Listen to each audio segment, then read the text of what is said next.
In all of these situations, it's only the artist that's losing. Somebody makes big money. When these rappers get killed, not incidental. And 8052, shooting just occurred.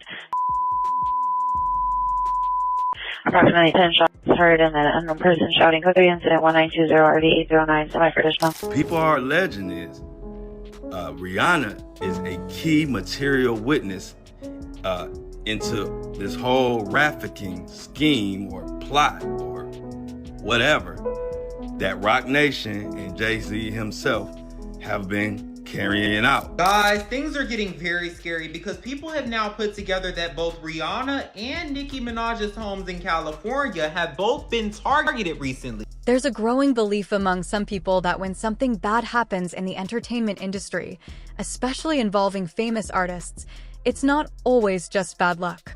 The idea is that the artist is often the one who loses everything, while someone else quietly benefits behind the scenes.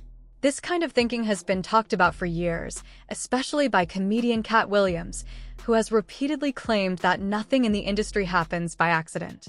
According to him, when a celebrity dies or gets caught in a dangerous situation, there is often money or power involved somewhere in the background. Recently, a frightening situation involving Rihanna has made these conversations even louder. People are starting to question whether everything is really as simple as it looks on the surface. In early March 2026, a woman named Ivana Ortiz showed up outside Rihanna's home in Beverly Hills. She was armed with a rifle and fired several shots toward the property while Rihanna and her children were inside. Thankfully, no one was hurt, but the situation was extremely serious and could have ended very differently. At first, the explanation given to the public seemed straightforward. Authorities and media reports described Ortiz as a mentally unstable fan who had developed an unhealthy obsession. This kind of behavior, sometimes called a parasocial relationship, happens when someone feels deeply connected to a celebrity they have never actually met. When videos from Ortiz's social media appeared online, many people quickly accepted this explanation. In those clips, she appeared distressed, speaking angrily about Rihanna and making strange accusations. She called Rihanna evil and claimed that the singer was somehow targeting her. I'm saying that everything that happens in a business that's based off of pretend that seems like a setup is. In business, nothing is coincidental or you will be hearing who's losing money. In all of these situations, it's only the artist that's losing. Somebody makes big money. When these rappers get killed, not incidental. Somebody made $100 million and now don't have to talk to that artist or none of their crew, don't have to validate none of their contracts. Now only got to deal with the mama, only got to see her once a year and it's over. And the money goes up and up and up. So they killed this $20 million guy, but they reaped $60 million in benefits. Wow. And they had some people from your city do it. Because of this, many people felt the case was already solved. To them, it looked like a clear example of a disturbed individual acting alone. But not everyone was convinced. As more details began to come out, some people started to feel that there might be more to the story. One reason for the growing suspicion is that this incident did not happen in isolation. Around the same time, there were also reports that the home of Nicki Minaj had been targeted in a separate situation. The timing of these events made some people uneasy, especially since both women are major figures in the music industry. As discussions spread online, some users began revisiting older interviews and statements from Katt Williams. In those interviews, he suggested that powerful figures in the entertainment world sometimes benefit when artists are silenced or removed from the spotlight. He argued that large sums of money can be involved, especially when contracts, ownership rights, or future earnings are at stake. This led people to ask a difficult question: if something had happened to Rihanna, who would gain from it? One theory that started circulating involves the company Live Nation. This is a major corporation in the live entertainment business, handling concerts, tours, and ticket sales. It also has a close connection to Roc Nation, the company founded by Jay-Z. Roc Nation manages Rihanna's career and plays a key role in her business deals. The connection here is what raised eyebrows. Ivana Ortiz, The woman involved in the shooting reportedly has an ongoing legal dispute with Live Nation.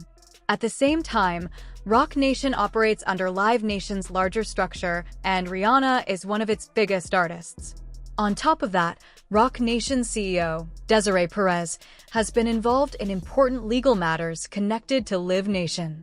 We don't sing songs here, we sing artists. And there was this little pause, and I was nervous. But then he said, and we're interested. And there was this sudden feel of relief. But then he said something about a window and a door or something. Oh, then he said, he did it homework. I did a lot of homework on you, Miss Lady. He said, there are two ways to leave here, either through the door with the deal sign or through this window, and we're on the 29th floor.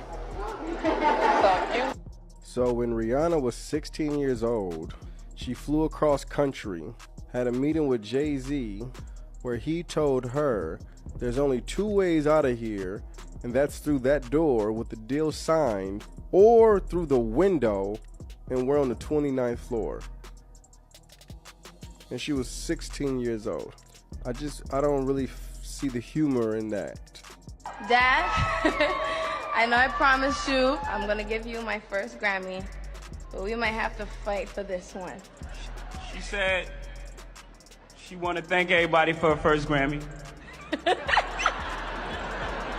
Anyway, I'd like to thank Jay-Z for being a part of this record with me. She'd like to thank Jigga Man for being the greatest in the world. Definitely a strong sense of ego here, which could be in fact rooted by other things, which is probably why Jaguar Wright said, when are we gonna come to the fact that Rihanna was the T word? Traffic. For some people, this web of connections felt too complex to ignore.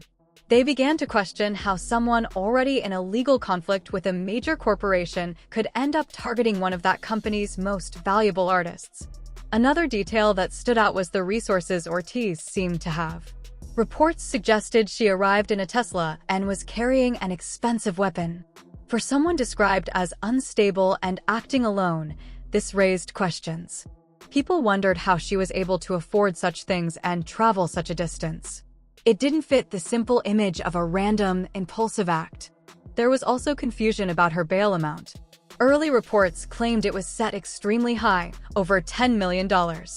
Later, official records showed a much lower figure, closer to $2 million. This sudden change caused even more speculation.